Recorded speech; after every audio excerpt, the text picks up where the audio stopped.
September isn't usually a peak forest fire season in northern Ontario, but this year, because it's been so dry and so hot, there's over 400 fires burning north of Lake Superior. I'm on an airstrip here right now in Thunder Bay, and the water bombers are getting fueled up and getting ready to take off. I'm going to be up in a helicopter filming the action from above. Should be an awesome day. All the indices are in place for big fires. Pretty straightforward. They're all color-coded. After a safety briefing, our pilot takes me up for a quick orientation flight.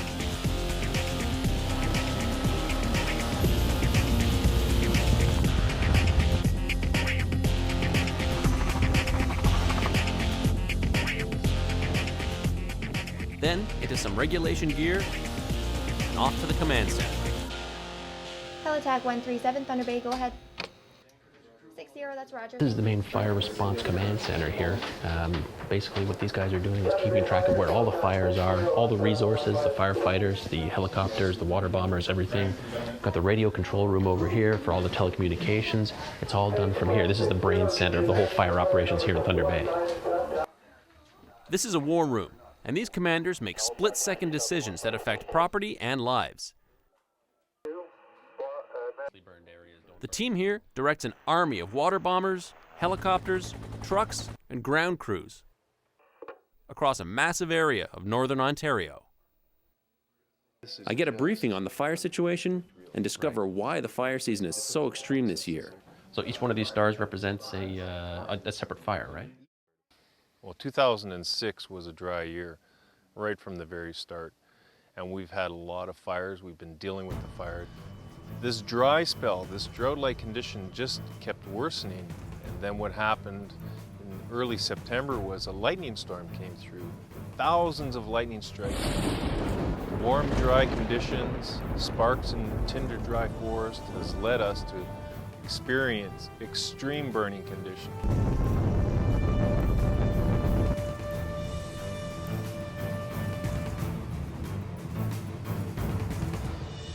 It's a huge hub of activity here. There's helicopters constantly taking off and landing, and this whole operation here is just for stacking and organizing and cleaning all the hoses for the firemen to work.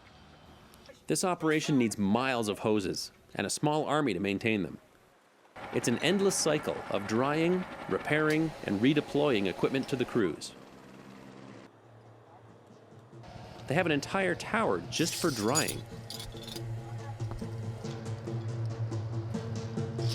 It's a good thing I'm not afraid of heights.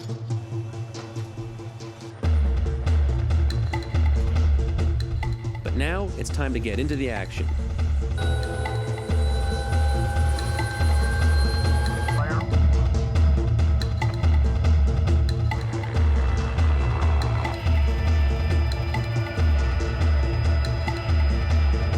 Our job today is to guide the water bombers to their target, then find a place to set down and assess the situation from the ground.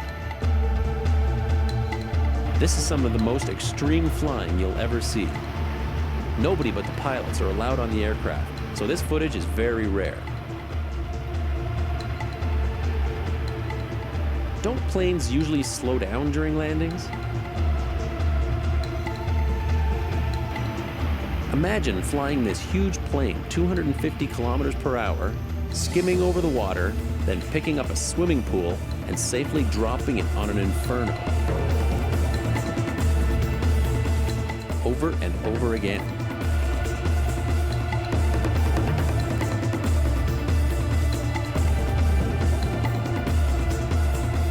Now it's time to get on the ground and nice and close to the fires. Then we get involved in one of the craziest things I've ever seen done in the air.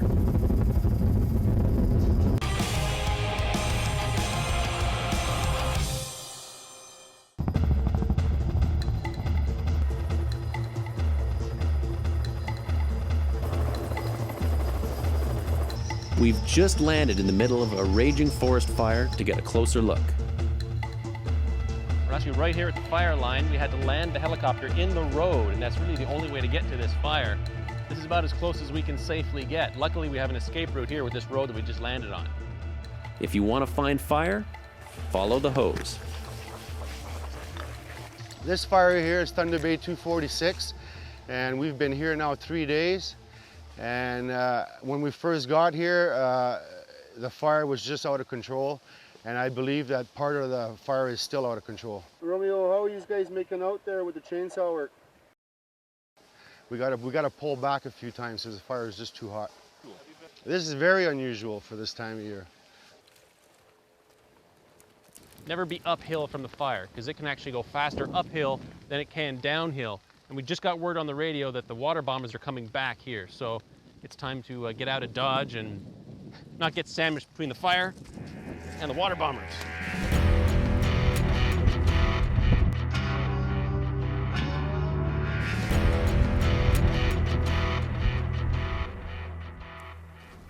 Sometimes you have to start a fire to stop one. Believe it or not, we're going to take a huge barrel of gelled aircraft fuel, hang it from a helicopter, fly over the blaze, and set the forest on fire. These flying flamethrowers are heading right into the inferno. Of course I'm going.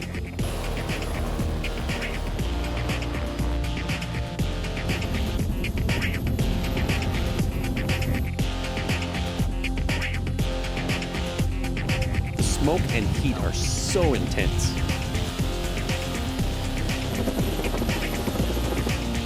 Yeah, looking good.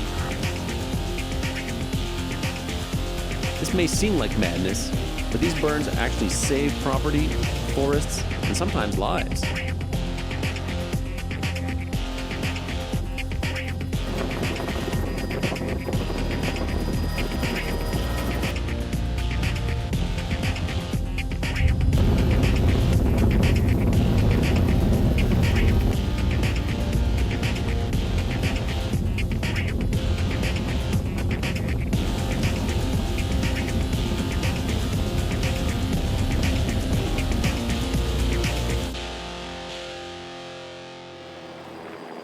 The hurricanes and fires of autumn are over. Now it's time to see what the winter winds blow my way.